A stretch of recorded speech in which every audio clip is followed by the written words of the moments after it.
অঞ্চলটোৰ মহিলাসকলৰ বাবে আদৰ্শ হৈ পৰিছে।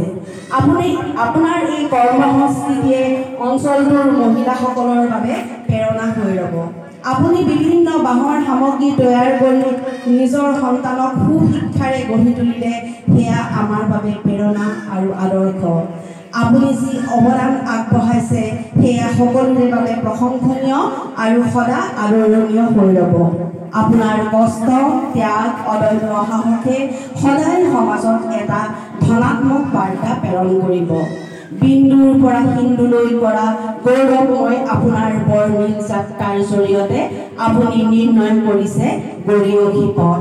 ভাৰতীয় জনতা পাৰ্টি মহিলা মৰ্চাৰ তৰফৰ পৰা আপোনাক জনাইছোঁ বিশেষ সম্বৰ্ধনা।